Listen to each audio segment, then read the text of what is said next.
मधुबन के बाबा, मधुबन के बाबा मुरली वाले, आपका क्या कहना, आपका क्या कहना। ओम शांति। आज 13 अगस्त 2022 के साकार मधुर महावाक्य है। आज मीठे मीठे बाप दादा बोले, मीठे बच्चे, स्वर्ग का मालिक बनना है तो बाप से प्रतिज्ञा करो कि हम पवित्र बन आपके मददगार जरूर बनेंगे, सपूत बच्चा बनकर दिखाएंगे। आज बाबा ने कहा, मीठे बच्चे, स्वर्ग का मालिक बनना है तो बाप से प्रतिज्ञा करो कि हम पवित्र बन आपके मददगार जरूर बनेंगे, सपूत बच्चा बनकर दिखाएंगे। मुरली का प्रश्न है, किन्हों का हिसाब किताब चुकतू कराने के लिए पिछाड़ी में ट्रिब्यूनल बैठती है? और उत्तर में बाबा कहते, जो क्रोध में आकर बॉम्ब से इतनों का मौत कर देते हैं, उन पर केस कौन करे? इसलिए पिछाड़ी में उनके लिए ट्रिब्यूनल बैठती है। सब अपना अपना हिसाब किताब चुकतू कर वापस जाते हैं। और सेकंड प्रश्न है कि विष्णुपुरी में जाने के लायक कौन बनती है? बाबा उत्तर में समझाते कि जो इस पुरानी दुनिया में रहते भी इससे अपना दिल नहीं लगाते, बुद्धि में रहता कि अब हमें नई दुनिया में जाना है, इसलिए पवित्र जरूर बनना है। सेकंड पॉइंट कि पढ़ाई में ही विष्णुपुरी में जाने के लायक बनाती है। तो तुम पढ़ते इस जन्म में हो, पढ़ाई का पद दूसरे जन्म में मिलता है। मुरली का गीत है, तुम ही हो माता पिता तुम ही हो। ओम शांति। महिमा गाते हैं बेहद के बाप की, क्योंकि बेहद का बाप बेहद की शांति और सुख का वर्षा देते हैं। भक्ति मार्ग में पुकारते भी हैं कि बाबा आओ, आकर हमें सुख और शांति दो। भारतवासी 21 जन्म सुख धाम में रहते हैं, बाकी जो आत्माएं हैं वह शांति धाम में रहती हैं। तो बाप के 2 वर्षे हैं, सुख धाम और शांति धाम। इस समय न शांति है न सुख है, क्योंकि भ्रष्टाचारी दुनिया है। तो जरूर कोई दुख धाम से सुख धाम में ले जाने वाला चाहिए। बाप को खिवैया भी कहते हैं, विषय सागर से क्षीर सागर में ले जाने वाला है। बच्चे जानते हैं बाप ही पहले शांति धाम में ले जाएंगे, क्योंकि अब टाइम पूरा होता है। यह बेहद का खेल है। इसमें ऊंच से ऊंच मुख्य क्रिएटर, डायरेक्टर, मुख्य एक्टर कौन है? ऊंच से ऊंच है भगवान। उनको सबका बाप कहा जाता है। वह स्वर्ग का रचयिता है। फिर जब मनुष्य दुखी होते हैं तो लिबरेट भी करते हैं। रूहानी पंडा भी है।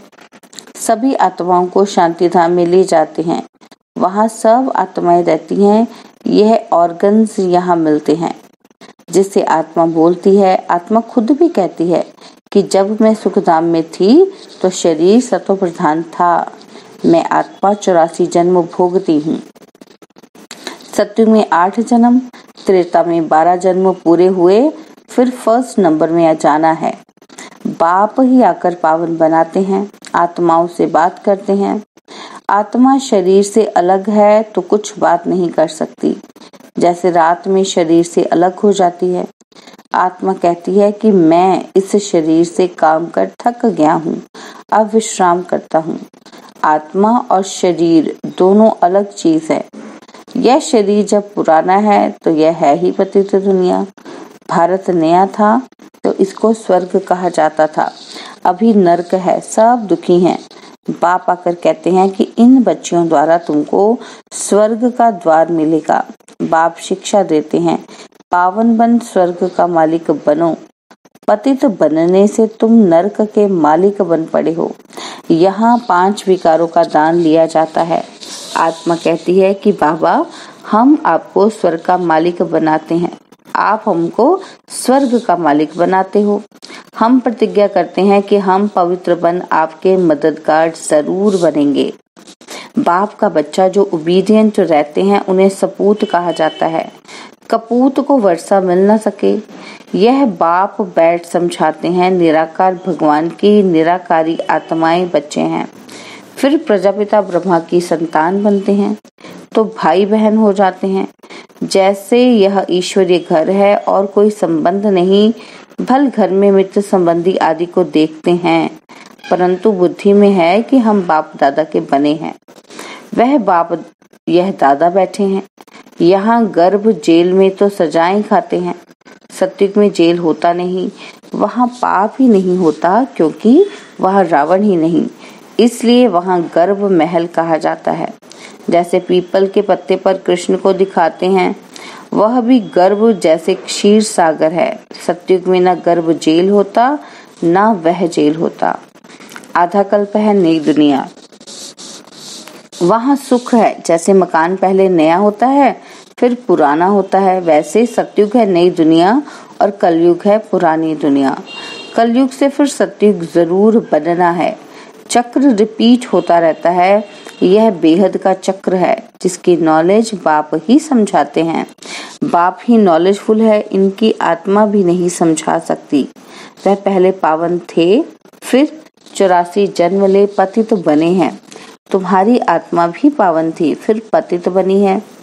बाप कहते हैं, मैं इस पतित दुनिया का मुसाफिर हूँ, क्योंकि पतित बुलाते हैं कि आकर पावन बनाओ।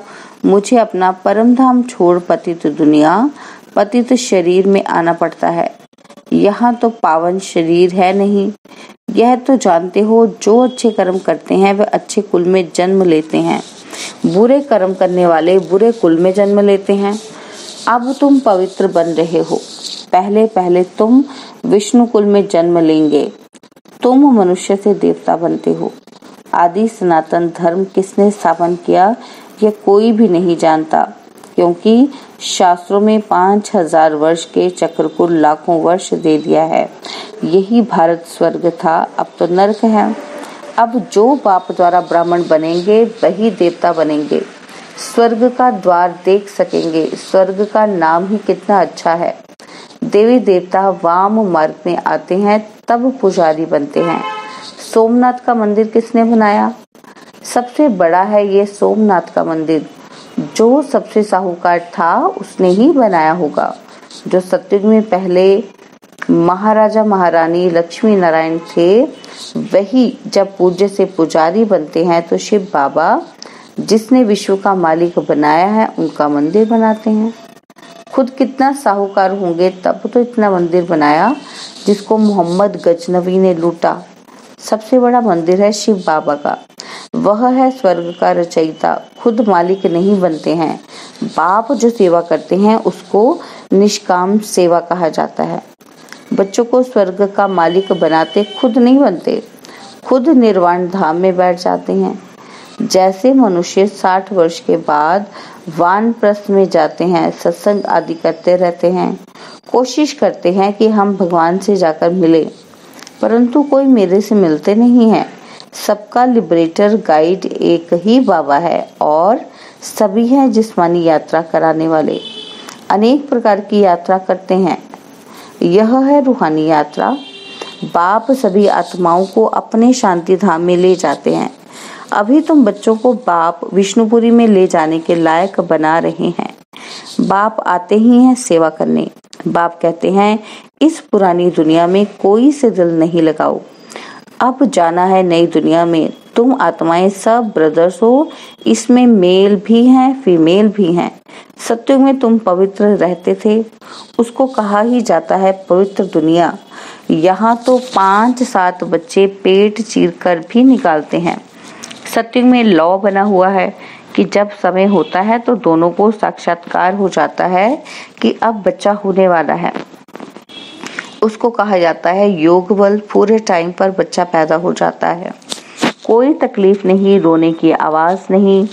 आजकल तो कितनी तकलीफ से बच्चा पैदा होता है। यह है ही दुखधाम और सत्युग है ही सुखधाम। तुम पढ़ाई पढ़ रहे हो सुखधाम का मालिक बनने, उस पढ़ाई का फल तो इसी जन्म में भोगते हैं। तुम इस पढ़ाई का फल दूसरे जन्म में पाते हो। बाप कहते हैं कि मैं तुमको स्वर्ग का मालिक बनाता हूँ, जिनको भगवान भगवती कहते हैं। लक्ष्मी भगवती, नारायण भगवान। सत्युग में उन्हों को किसने बनाया? जबकि कलयुग अंत में कुछ नहीं है। भारत देखो कितना कंगाल है।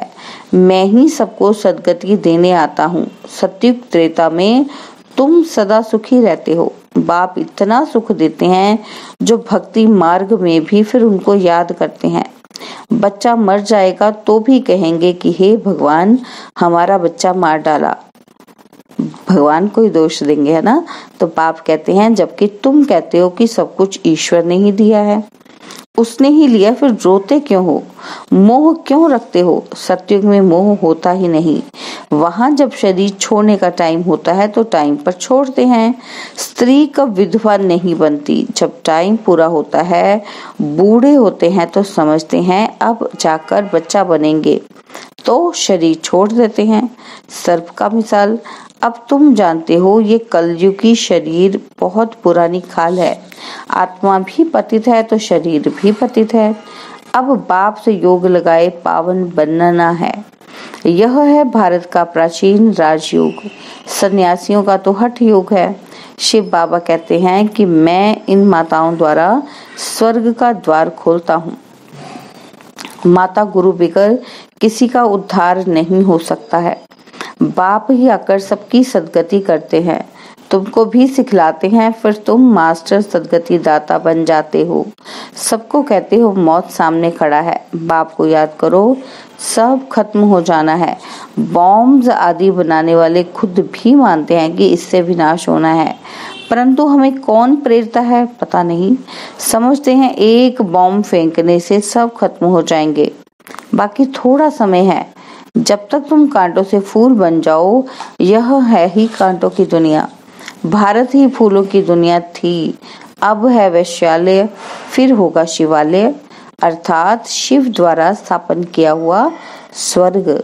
भगवान तो एक ही निराकार है। मनुष्य को कभी भगवान नहीं कह सकते। दुख हरता सुख करता एक ही बाप है। भगवान वाच कि मैं तुमको नर से नारायण बनाता हूँ। यह पुरानी पतित दुनिया अब खत्म होनी है। मैं पतित से पावन देवता बनाता हूँ, फिर तुम चले जाएंगे अपने घर। ड्रामा को समझना है। इस समय देखो मनुष्य में क्रोध कितना है, बंदर से भी बदतर है। क्रोध आता है तो कैसे बॉम्ब से सबको मार डालते हैं। अब इन पर कौन केस करेगा, इनके लिए फिर पिछाड़ी में ट्रिब्यूनल बैठती है, सबका हिसाब किताब चुकतू कर देते हैं। ये सब समझने की बातें हैं। बाप कहते हैं कि हे आत्माएं, मैं तुम्हारा बाप आया हूँ, आप मेरी श्रीमत पर चलो तो श्रेष्ठ स्वर्ग के मालिक बन जाएंगे। वह मनुष्य तो मनुष्यों के गाइड बनते हैं, बाप गाइड बनते हैं सर्व आत्माओं के। आत्मा ही कहती है कि हे पतित पावन, अब बाप हमको पुण्य आत्मा बना रहे हैं। स्वर्ग में रूहानी बाप होता नहीं, वहां तो है ही प्रारब्ध। यह यूनिवर्सिटी है राजयोग, बाप के सिवाय कोई सिखला नहीं सकते। बाप कहते हैं कि मैं इस शरीर का लोन लेकर आता हूँ। आत्मा तो दूसरे शरीर में आ सकती है ना। यह ड्रामा की नूंद है, इसको फिरने में 5000 वर्ष लगता है। कहते हैं पत्ते पत्ते में ईश्वर है, पत्ता हिलता है इनमें आत्मा है, लेकिन नहीं, यह हवा से हिलता है। तुम जैसे यहाँ बैठे हो फिर 5000 वर्ष बाद बैठेंगे। अब बाप से वर्षा लिया सो लिया, नहीं तो फिर कभी नहीं ले सकेंगे। इस समय ही ऊंची कमाई कर सकते हैं, फिर सारे कल्प में ऐसी ऊंची कमाई हो नहीं सकती। अच्छा, मीठे मीठे सिकिलदे बच्चों प्रति माता पिता बाप दादा का याद प्यार और गुड मॉर्निंग।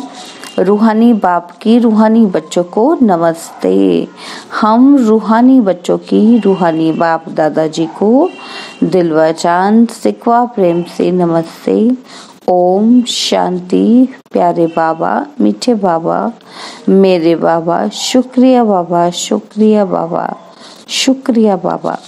धारणा के लिए मुख्य सार। पहला पॉइंट कि समय बहुत थोड़ा है, इसलिए कांटे से फूल बन सबको फूल बनाना है। शांति धाम और सुख धाम का रास्ता बताना है।